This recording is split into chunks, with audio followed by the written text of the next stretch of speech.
44.55% voting हुई है। जी देखिए, यहाँ पर हम ग्राफिक्स के जरिए भी पलक जो दिखा रहे हैं कि कितने प्रतिशत अब तक वोटिंग जो है अलग अलग विधानसभा सीटों पर हुई है। तो देखिए, सेंट्रल दिल्ली में 29.7 के करीब जो है वोटिंग 1 बजे तक की थी, 3 बजे तक में वो रफ्तार पकड़ी। जंगपुरा में अभी जो है फिलहाल 44.07% के करीब है। और इसी के साथ शाहदरा की भी बात कर ले तो अभी 49.58% के करीब है। उत्तम नगर की अगर हम पलक यहाँ पर बात करें तो 48.30% है। और देखिए 35 के करीब जो है 1 बजे तक वोटिंग थी, यानी कि वोटिंग की रफ्तार यहाँ पर जो है रफ्तार पकड़ रही है। इसी के साथ पलक अगर ये देखा जाए कि दिल्ली के जो वोटर्स है वो लंच के बाद ज्यादा जोर शोर से जो है वो निकलते हैं अपने वोट का इस्तेमाल करने के लिए। किरण, यहाँ कारण ये है कि कई सारे लोगों को ऑफिस से छुट्टी मिली आज वोट डालने के लिए, तो वो चाहते थे कि पहले थोड़ा सो लेते हैं फिर जाके वोट डालेंगे। और शायद यही कारण था कि सुबह सुबह हमने देखा कि वोटिंग टर्नआउट थोड़ा कम था, फिर धीरे धीरे वो बढ़ते हुए नजर आया। बुजुर्गों की अगर हम बात करें किरण, तो सुबह जो तस्वीरें सामने आ रही थी, जो मिडिल एज और जो बुजुर्ग थे वो ज्यादा से ज्यादा वोट करते हुए नजर आ रहे थे। लेकिन जब उन बुजुर्गों के साथ हमने बातचीत की तो वो थोड़े निराश थे कि यार युवा क्यों नहीं आ रहे। लेकिन अब देखिए जैसे जैसे दिन आगे बढ़ रहा है, और एक तस्वीर में दर्शकों को ये टॉस कर दूं, दिखा दूं, क्योंकि जब आप कतारें देखेंगे, ये लाइन देखेंगे, यहाँ पर किरण बहुत महत्वपूर्ण हो जाता है दर्शकों को बताना, आधी आबादी वहां पर नजर आ रही है। तो देखिए तस्वीरें आपको दिखा रहे हैं। और इसी के साथ हमारे साथ कई रिपोर्टर्स जो है वो जुड़ चुके हैं सुबह से ही लगातार, वो भी देखिए ग्राउंड पर पलक मौजूद हैं और पूरी जानकारी हम तक यहाँ पर पहुंचा रहे हैं। आयुषी हमारे साथ जो है पटपरगंज से लाइव जुड़ रही हैं, आंचल यादव है त्रिलोकपुरी से हमारे साथ लाइव जुड़ रही हैं, पंकज राय सीलमपुर से हमारे साथ यहाँ पर जुड़ रहे हैं, तो वही नवीन निशांत भी नई दिल्ली से हमारे साथ जुड़ रहे हैं। सबसे पहले नवीन आपका हम रुख करेंगे क्योंकि नई दिल्ली जहाँ आप अभी खड़े हैं वो ऐसी सीट है विधानसभा जहां पर से कहे तो जबरदस्त टक्कर है, चाहे हम किसी पार्टी के लिए बात कर ले, क्योंकि वहां से पूर्व मुख्यमंत्री अरविंद केजरीवाल जो है चुनावी मैदान में है, तो वहीं से प्रवेश वर्मा जो है वो भी चुनावी मैदान में है। इसी के साथ आप देखें तो कांग्रेस ने भी अपना पूरा दमखम जो है यहां लगाया है। फिलहाल नई दिल्ली पर जनता ने किस तरह से वोट किया है, जनता वहां किस तरह का अपना दमखम दिखा रही है, वो हम जानना चाहेंगे अब तक के अपडेट के साथ।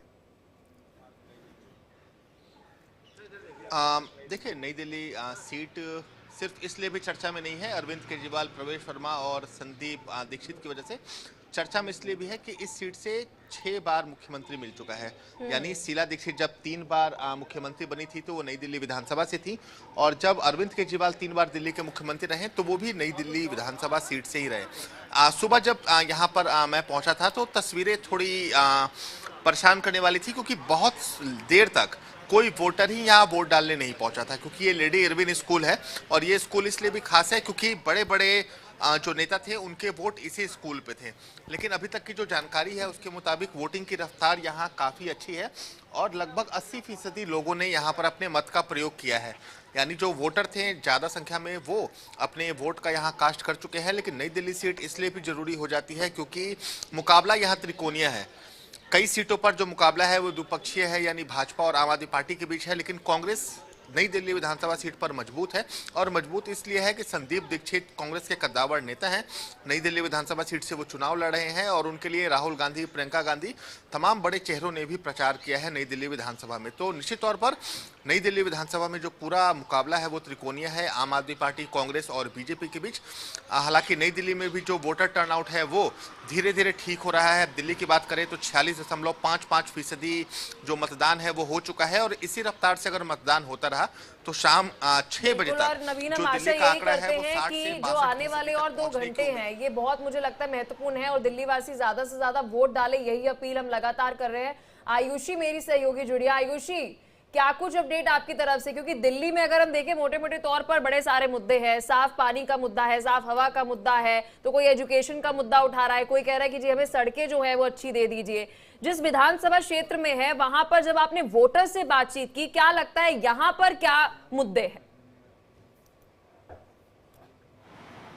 देखिए अभी मौजूद पटपरगंज में है। पटपरगंज हाई प्रोफाइल सीटों में से आता है। एक वक्त था जब यहाँ पे दिल्ली के पूर्व उप मुख्यमंत्री इस सीट से विधायक चुने जाते थे।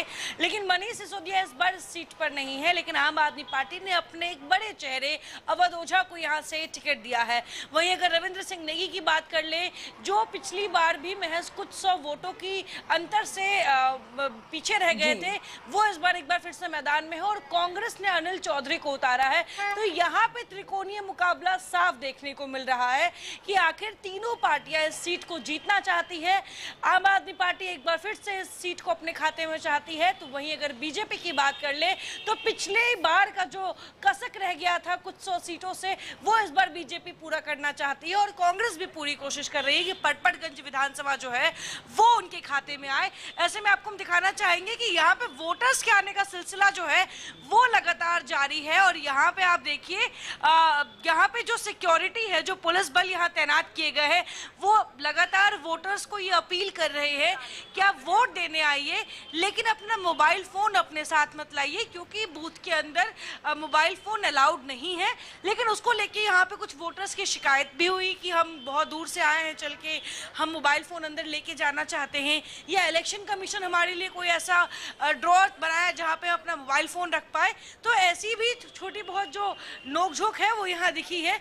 लेकिन आप उसके अलावा आपको दिखाना चाहेंगे कि प्रॉपर चेकिंग के साथ यहाँ पे हर एक वोटर अंदर जा रहे हैं वोट डालने के लिए, और कई वोट डाल के बाहर भी आए हैं, उनसे भी बात करेंगे। देखिए सर, यहाँ पे अपनी पूरी फैमिली के साथ वोट डाल के आए हैं। सर, आपने वोट अपने राइट का तो इस्तेमाल कर लिया है, लेकिन मुद्दे क्या होंगे इस बार आपके वोट? विकास का मुद्दा होगा हमारा, विकास का, सड़क का, नारी सुरक्षा, यही प्रमुख मुद्दे हैं जी। मैम, बहुत वुमेन सेंट्रिक रहा है इस बार इलेक्शन, महिलाओं को खुश करने की सब कोशिश कर रहे हैं। क्या लगता है, महिलाएं खुश हैं? महिलाओं ने क्या सोचा है? खुश रहेंगी इस बार, खुश रहेंगी इस बार, खुश रहेंगी। कॉन्फिडेंस देखिए कि महिलाएं खुश रहेंगी इस बार, ये इन्होंने पहले ही ऐलान कर दिया है। छोटी बच्ची है, पूरी फैमिली के साथ गए थे वोट डालने के लिए। सर, एक छोटा सवाल और, अंदर इलेक्शन कमीशन की तरफ से जो अरेंजमेंट्स किए गए हैं वो कैसे हैं? बहुत अच्छे हैं, बहुत अच्छे हैं। देखिए, बस हम यही समझने की कोशिश कर रहे हैं कि जब वोटर्स को बार बार कहा जा रहा है, और देश के प्रधानमंत्री से लेके हर व्यक्ति ये अपील कर रहा है कि जाइए वोट दीजिए, अपने मत का प्रयोग कीजिए। ऐसे में जब वोटर्स बूथ पे पहुंच रहे हैं तो उनके लिए कई तरह की व्यवस्थाएं इलेक्शन कमीशन की तरफ से की गई है, चाहे वो व्हील चेयर्स की हो। बिल्कुल, नजर बनाए रखिए। बुजुर्ग व्यक्ति हैं जो कार से उतर, बहुत सारी ऐसी तस्वीरें हैं जो सुबह से ही लगातार हम अपने दर्शकों तक पहुंचा रहे हैं कि 84 साल की एक बुजुर्ग माता जो है वो व्हीलचेयर पर आती हैं और देखिए वो अपने मत का प्रयोग करती है और संदेश भी देती है, मैसेज देती है कि घर से निकलिए और मतदान करिए। और देखिए मतदान यहाँ पर तेजी के साथ जो है आगे बढ़ता हुआ, यानी कि परसेंटेज। लेकिन आयुषी, एक बार मैं चाहूंगी, आप किस तरह की बुजुर्गों के लिए वहां पर व्यवस्था है, अगर आप वहां पर तस्वीर दर्शकों को लाइव दिखा पाए तो? आयुषी जी बिल्कुल, देखिए आप यहाँ पे सर से बात करेंगे। सर, क्या नाम हुआ आपका? जेसी खन्ना। सर, कितनी उम्र होगी आपकी? कितनी उम्र होगी आपकी? मेरी 60 से ऊपर, 92।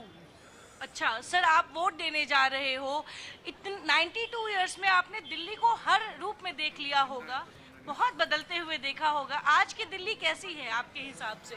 बहुत अच्छा है। बहुत अच्छा है। आपके मुद्दे क्या होंगे सर वोट डालने के? क्या सोच के वोट डालोगे आप? कुछ नहीं। देखिए 92 इयर्स के सर हैं और वोट डालने जा रहे हैं। देखिए, इनको देखकर मोटिवेशन मिलना चाहिए कि आखिर जब ये इस परिस्थिति में वोट डालने जा सकते हैं तो आप अपने घरों से निकल के, आज छुट्टी का दिन आपके लिए तय किया गया है, वेडनेसडे को छुट्टी सरकारी रखा गया है। बिल्कुल आयुषी, देखिए किरण, जो तस्वीर इस वक्त दर्शकों को हमने दिखाई है आयुषी के माध्यम से, वो किरण बहुत महत्वपूर्ण हो जाती है, ये मोटिवेशन देती है उन सभी युवाओं को। और युवा, यही मैं कहने वाली थी कि देखिए युवाओं के लिए ये बहुत महत्वपूर्ण है कि वो भी अपने घर से बाहर निकले और बाहर निकल करके जो है वोट का अपना जो है वो प्रयोग करे, चाहे वो फर्स्ट टाइम वोटर हो, सेकंड टाइम भी करे, क्योंकि देखिए कहीं ना कहीं अब दिल्ली का भविष्य, दिल्ली का विकास सब कुछ उनके ऊपर निर्भर करता है कि वो किस तरह की सरकार को लेकर के आते हैं, दिल्ली की सत्ता पर जो है बिठाते हैं। वहीं पंकज का हम रुख करेंगे। पंकज, आपसे हम जानना चाहेंगे, जहां पर आप मौजूद वहां पर सीलमपुर में फिलहाल सुचारू तौर पे तो सब कुछ जो प्रक्रिया है वो शुरू हो चुकी थी, ये तो तस्वीर आपने हमें दिखाई थी। अभी वोटिंग परसेंटेज के तौर पर अगर देखें तो कितने आगे सीलमपुर अभी पहुंची है? जी आप बिल्कुल देखिए, यहाँ पर वोटिंग रुकी थी, लेकिन कुछ ही देर के बाद सुचारू रूप से यहाँ पर वोटिंग चालू हो गई। मैं अपने सहयोगी के माध्यम दिखाऊंगा। देखिए अभी भी यहाँ पर तमाम जिस तरह से यहाँ पर वोटिंग जो है, आरोप लगा था कि बुर्का पहन करके कोई दूसरे समुदाय के लोग दूसरे समुदाय के वोट का इस्तेमाल कर रहे थे। उसके बाद से तमाम यहाँ देखिए खुद जो है IPS रैंक के अधिकारी के साथ साथ यहाँ पर ACP SHO की तैनाती और तमाम सुरक्षा बल के पुख्ते इंतजाम है। एक एक व्यक्ति मैं सहयोगी से कहूँगा दिखाएंगे कि वही गेट है आर्यन पब्लिक स्कूल का, जहाँ पर कुछ ही देर पहले यहाँ पर इस तरह का मामला सामने आया था। उसके बाद कुछ देर के बाद वोटिंग रोक दी गई थी, लेकिन अभी आप देख सकते हैं कि यहाँ पर सुचारू रूप से एक एक व्यक्ति का यहाँ पर डॉक्यूमेंट चेक किया जा रहा है, ID चेक किया जा रहा है। उसके बाद उनको अंदर जाने की अनुमति दी जा रही है। यहाँ सुचारू रूप से व्यवस्था चालू कर दी गई है और वोटिंग प्रतिशत भी देखा जाए तो लगभग 35 से ऊपर है। 3 बजे तक का जो आंकड़ा मिला था। अभी भी यहाँ पर कतार लगी हुई है, युवा हैं, नौजवान हैं, उनके साथ साथ बुजुर्ग भी यहाँ पर आ रहे हैं और मतदान कर रहे हैं। हमने जब यहाँ कई लोगों से बातचीत किया तो उनका साफ तौर पर कहना था कि हमने यहाँ का स्थानीय मुद्दा पर वोट किया है, क्योंकि जो कुछ लोगों ने ऐसा कहा, जो बच्चे थे उनका कहना था कि हमने स्वास्थ्य और शिक्षा पर वोट किया है। कुछ ऐसे लोग थे जिनका कहना था कि आसपास के जो विकास थे, जो कुछ विकास नहीं हुआ, हमने उसको देखते हुए वोट किया है। तो तमाम लोगों की तमाम तरह की राय थी। और यहाँ पर अभी स्थिति ये है कि 2 पोलिंग बूथ यहाँ से ठीक एक मेरे पीछे और थोड़ी ही दूर पर लगभग 50 मीटर पर दूसरा पोलिंग बूथ है। दोनों पोलिंग बूथ पर व्यवस्था सुचारू रूप से पुलिस और हम देख पा रहे हैं कि सुरक्षा के भी पुख्ता इंतजाम यहाँ पर किए गए हैं। हमारे साथ आंचल भी जुड़ी हुई है त्रिलोकपुरी से। आंचल, क्या लगता है, क्योंकि पंकज जिस तरह से बता रहे हैं कि युवा और महिलाएं भी यहाँ पर जो है वे कतारों में नजर आ रही हैं, ज्यादा से ज्यादा वोट डाल रही हैं, जहां पर आप मौजूद हैं त्रिलोकपुरी में, क्या विमेन पार्टिसिपेशन और यूथ की अगर मैं बात करूं, क्या वहां पर नजर आ रही है? देखिए वुमेन्स भी बढ़ चढ़कर मतदान करने के लिए पहुंच रही हैं। और देखिए खास करके आप देख रही होंगे जो गेट है, गेट के आसपास से काफी ज्यादा भीड़ लोगों की लगी हुई है, जिसमें महिलाएं भी हैं, बुजुर्ग भी हैं। और अब धीरे धीरे जो युवा है, वो यूथ जो है वो भी निकलकर अब बाहर आ रहा है। लेकिन हाँ, इतना जरूर आपको बता दूं कि थोड़ी सी दिक्कतें कुछ लोगों को जरूर हो रही हैं। उनको शायद उनका जब वोट डालने के लिए गए कुछ चीजें नहीं हो पाई है। क्या समस्या आ रही है आपको वोट डालने में? पर्ची मांग रहे हैं, वो कह रहे जहाँ से अप्लाई किया, साइबर कैफे से जहाँ से अप्लाई किया था वो पर्ची लेके आओ। हाँ। तब सर्च करेंगे। तो मतदान नहीं कर पाए हैं? नहीं, अब वो पर्ची अर्ची देखनी पड़ेगी। अच्छा, तो आप पर्ची लेकर नहीं गए थे? नहीं, पर्ची लेके नहीं गया। पर्ची कह रहे, पर्ची मैंने कहा आगे सर्च कर लूंगा, वैसे ही हाँ। पता चल जाएगा हाँ। एड्रेस से हाँ। वो एड्रेस से भी सर्च करा। आपका नाम नहीं था मतदाता सूची में? मतदाता सूची में यहाँ पर नहीं है। नहीं आया? नहीं है। और पर्ची आप लेकर नहीं गए थे? पर्ची लेके नहीं गया, मैंने एड्रेस से बताया उनको कि एड्रेस से सर्च कर लो। तो एड्रेस सर्च किया, मिला नहीं, वो नहीं मिल पाया। तो आपका नाम ही उसमें नहीं था? नहीं है, नाम ही नहीं है। तो देखिए ये कह रहे हैं कि मतदाता सूची में इनका नाम नहीं है। और देखिए और भी लोग हैं यहाँ पर वोट डालने के लिए, वोट डाल के आ गए हैं कि जा रहे हैं? अब जा रहे हैं। अभी जा रहे हैं। तो युवाओं के इस बार मुद्दे क्या है मतदान के? मुद्दे मैडम एक तो रोजगार है, अनएम्प्लॉयमेंट और आउटसोर्सिंग।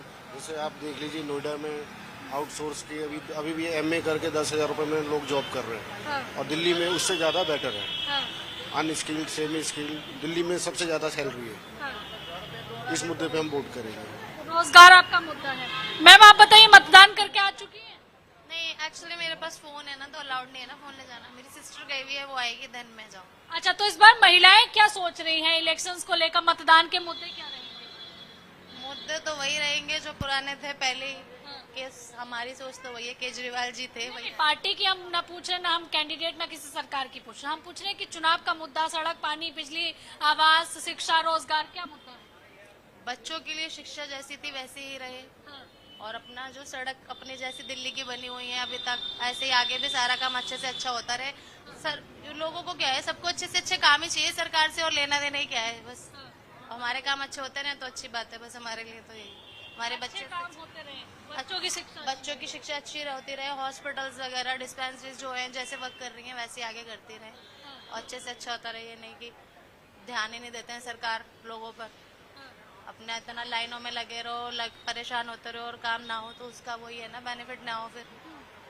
बाकी हमारे हिसाब से तो बस जैसे स्कूल्स और जो चल रहे हैं ना हॉस्पिटल्स वगैरह, वो बहुत अच्छे हैं अभी दिल्ली में, आगे भी ऐसे ही चलते रहे, हम यही चाहते हैं। दिल्ली तो आप विकास पे आप वोट डालिए? बिल्कुल बिल्कुल। यहाँ देखिए और भी मतदाता हैं, मैडम है बैठ गई है, मतदान करके आ गई है? नहीं, अभी नहीं गई है। तो कोई समस्या समस्या लड़का गया हुआ है। लड़का गया हुआ है। मोबाइल देखिए एक मुख्य समस्या रहती है क्योंकि मोबाइल अंदर नहीं लेके जा सकते, तो इस बार मुद्दे क्या रहेंगे मतदान के? मुद्दा क्या रहेंगे, बस रोजी रोजगार चढ़ते रहे। हाँ। और क्या चाहिए, बाकी सब ठीक, रोजगार चलता रहना चाहिए ना। देखिए रोजगार की बात की, आप क्या सोच रहे हैं मतदान का मुद्दा इस बार? मतदान का मुद्दा तो अभी देख ही रही है जिस तरह वोट हो रहा है। हम फिलहाल में दिल्ली यूनिवर्सिटी के छात्र हैं और अभी मेरा फ्रेंड वोट करने आया है। तो अभी जिस तरह चुनावी माहौल आप देख रही है दिल्ली में क्या चल रहा है और क्या क्या मुद्दे हैं, उसके लिए रोजगार का मुद्दा है। काफ़ी सारा यहाँ पे बेरोजगार लोगों की जनसंख्या हो गई है, जिसके कारण बीजेपी और कई पार्टियाँ यहाँ पे रोजगार के मुद्दों को लेकर वादा कर रही है। और अभी तो फिलहाल में 8 तारीख को जब नतीजे आएंगे तो उससे पता चल जाएगा कि किसके पक्ष में। वोट डाल के आ चुके हैं? नहीं, मैं फिलहाल बिहार से हूँ और यहाँ पे हम दिल्ली। हाँ, देखिए किसी के साथ आए, यहाँ कुछ और मतदाता है। मैम मतदान करके आ चुकी है? हाँ जी, हाँ जी। तो इस बार महिलाएं भी बढ़ चढ़कर मतदान कर रही हैं, मुद्दा क्या आपका है? क्योंकि महिलाएं जो है आधी आबादी देश की कही जाती है। हाँ जी, वो तो बात सही है। लेकिन हम तो बस यही चाहते हैं कि किराएदार, हम लोग किराए पे रह रहे हैं, हम लोग बस यही चाहते हैं किराएदारों के लिए भी कोई सुविधा दी जाए। हम तो यही चाहते हैं, हमें कोई किराएदारों के लिए कोई सुविधा नहीं दी जा रही है। और वोट लेने के लिए हर घर में जाके हाथ जोड़ते हैं, मतदान कराइए आप? जी कर दिए। तो आपका जो मतदान है वो किराएदारों की सुविधाओं के लिए दिया जाए? जी, हमने तो यही सोच के दिए थे कि शायद हम लोगों का कोई उन्नति हो, हम लोगों को कोई सुविधा मिले। लेकिन ऐसा कोई सुविधा नहीं मिल रही है हम लोगों को। कई सालों से हम सालों साल देते आ रहे हैं, लेकिन किराएदारों के लिए कोई सुविधा नहीं मिली। जी बिल्कुल आंचल, आप बातचीत अपनी जारी रखिए, आपके पास हम वापस लौटेंगे और सभी संवाददाताओं के पास भी हम जाएंगे दोबारा से। लेकिन हमारे साथ दो खास मेहमान जो है वो जुड़ चुके हैं। रवनीश वत्स है, नेता हैं बीजेपी के, वो हमारे साथ जुड़ चुके हैं। और प्रशांत रायकवार जी हैं, प्रवक्ता है कांग्रेस के, वो भी हमारे साथ जुड़ चुके हैं। अभिषेक गुप्ता जी है, प्रवक्ता आम आदमी पार्टी के, वो भी हमारे साथ कुछ देर। तो आप सभी का बहुत बहुत स्वागत है। सबसे पहले रवनीश वत्स जी, आपके पास हम आएंगे और आपसे इस बात को हम समझने की कोशिश की। अभी तक जो वोटिंग है उसका प्रतिशत बहुत ज्यादा बढ़ता हुआ दिख नहीं रहा है, लेकिन अभी भी वक्त यहाँ पर जो है वो बचा हुआ है। उस वक्त में देखना है कि वोटिंग प्रतिशत कितना जाता है। अगर ये कम होता है तो किस दिशा में आप सोच सकते हैं इसको?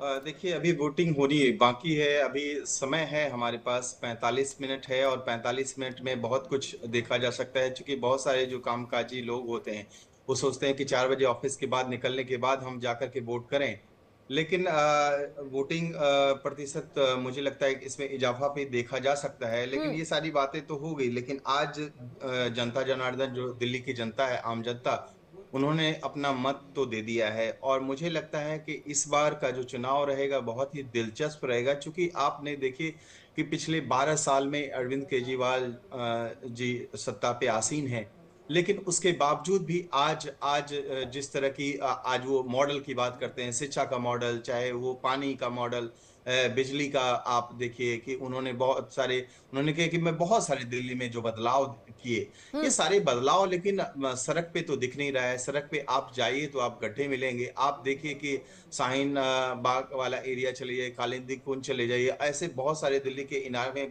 कूड़े और कचरे का ढेर लगा हुआ है। आज भी हम गाजीपुर की ओर तरफ से जब हम गुजरते हैं तो हमें वही कूड़े का पहाड़ जो है जस का तस ही बना रहा। फिर उसके बाद अभी अरविंद केजरीवाल जो आरोप प्रत्यारोप, जिसका जन्म ही हुआ आरोप प्रत्यारोप पे, जिसने बहुत तरह के आरोप लगाए, सुरेश कलमाड़ी, शरद पवार, लालू यादव, आरोप तो सर हमेशा से लगते रहे ना, चाहे कोई भी पार्टी, ये सारी चीजें हुई। लेकिन देखिए किरण, जो ये कूड़े के पहाड़ का जिक्र बीजेपी कर रही है, इस बात पे मुझे थोड़ी हंसी आ रही है, क्योंकि वो कूड़े का पहाड़ एमसीडी की जिम्मेदारी है और एमसीडी में तो बीजेपी शासित थी, अब जाके आम आदमी पार्टी को इसकी रिस्पॉन्सिबिलिटी मिली है। बहरहाल हमारे साथ आम आदमी पार्टी के भी प्रवक्ता जुड़ चुके हैं। अभिषेक गुप्ता जी, क्या कहना चाहेंगे? यहाँ पर कूड़े के पहाड़ का वादा जो आपने एमसीडी के चुनाव जब थे तब किया था, तो वो तो अभी तक मसला हल नहीं हो पाया, लेकिन अभी भी सड़क एक बड़ा मुद्दा है, साफ हवा एक बड़ा मुद्दा है। छोड़िए साफ हवा, तो साफ पानी तक भी दिल्ली वासियों को नसीब नहीं हो रहा। ये दिल्ली जो कैपिटल है देश की, उसका मुद्दा है। पलक जी, बड़ी हंसी आती है जब हमारे भाजपा के प्रवक्ता इस तरीके की बातें करते हैं। दिल्ली को पहाड़ जो ये दिए हैं इन्होंने बॉर्डर्स पे, ये तो बीजेपी की देन है। और 15 साल से जो इन्होंने मेहनत करके ये पहाड़ बनाए हैं, तो इनको घटाने में थोड़ा तो समय लगेगा। अभी तो हमें एमसीडी में आए हुए 1.25 साल हुए हैं, और ये दिल्ली का चुनाव है, आज दिल्ली की जनता वोट डाल रही है। अगले कुछ घंटों में दिल्ली में वोट डालने बंद हो जाएंगे। दिल्ली के लोगों ने देखा है कि किस तरीके का गवर्नेंस मॉडल आम आदमी पार्टी ने, अरविंद केजरीवाल ने दिल्ली को दिया है। दिल्ली एक केंद्र शासित प्रदेश है, दिल्ली में 2 सरकारें चलती हैं और दोनों सरकार के अपने अपने पैरेलल काम है। बिजली, पानी, स्कूल, अस्पताल, शिक्षा, ट्रांसपोर्ट, ये केजरीवाल जी का काम है, स्टेट गवर्नमेंट का काम है। अरविंद केजरीवाल जी ने जो वादे किए थे इन सभी सेक्टर्स में, ज्यादातर वादे पूरे किए। भाजपा वाले ये नहीं बताएंगे कि दिल्ली में जो इनको एक काम दिल्ली की जनता ने दिया हुआ है कि दिल्ली में क्राइम कंट्रोल करने का काम इनके पास है, लॉ एंड ऑर्डर की सिचुएशन कंट्रोल करने की जिम्मेदारी गृह मंत्रालय के पास है। पिछले 11 साल से भाजपा वाले दिल्ली में 7 सांसद जीत के आए हैं, ये उनके काम पे वोट मांगते ना। इनसे जब भी आप पूछेंगे कि आपके पास दिल्ली में मुख्यमंत्री का चेहरा कौन है, तो ये अरविंद केजरीवाल जी का शीश महल बताएंगे। इनसे आप पूछेंगे कि अब अगर जीतते हैं तो दिल्ली के लिए वो तो ये कहते हैं कि देखिए बीजेपी का कोई भी कार्यकर्ता सीएम बन सकता है, और इसका एग्जाम्पल और इसका उदाहरण जो है हमने अन्य स्टेट में भी दिया है। उनके लिए तो मायने नहीं रखता ना। ये सवाल तो हमने कई बार पूछा है कि आपका चेहरा कौन है, तो उन्होंने सीधे तौर पे कहा कि बीजेपी का हर एक कार्यकर्ता चेहरा है। आम आदमी पार्टी का चेहरा कौन है अभिषेक जी, आज बता दीजिए। हमारे चेहरा अरविंद केजरीवाल है। अगर आम आदमी पार्टी जीतती है तो दिल्ली में मुख्यमंत्री एक बार फिर दिल्ली के बेटे अरविंद केजरीवाल बनेंगे। इसमें कोई भी वो दोहराए वाली बात नहीं है। जब अरविंद केजरीवाल जी ने इस्तीफा भी दिया था तो यही कहकर दिया था कि मैंने जो इन्होंने भाजपा वालों ने मेरे पे आरोप लगाए हैं, ठीक है, मैं जनता की अदालत में जाना चाहता हूं। अगर दिल्ली की जनता को लगेगा कि उनके बेटे अरविंद केजरीवाल ने दिल्ली के लिए अच्छा काम किया और किसी भी तरह का कोई भ्रष्टाचार नहीं किया, तो दिल्ली की जनता एक बार फिर आम आदमी पार्टी को जिताएगी और मेरे को मुख्यमंत्री बनाएगी। हम तो सारा चुनाव उसी मुद्दे पे लड़ रहे हैं। प्रशांत रायकुमार जी भी हमारे साथ यहाँ पर जुड़ चुके हैं। सर प्रशांत जी, आपसे भी हम समझना चाहेंगे कांग्रेस किन किन मुद्दों पर जो है आज उतरी, और आज का जिस तरह का उनका जिस तरह से जनता ने वोट किया है उस परसेंटेज को देखकर के आप क्या मान रहे हैं?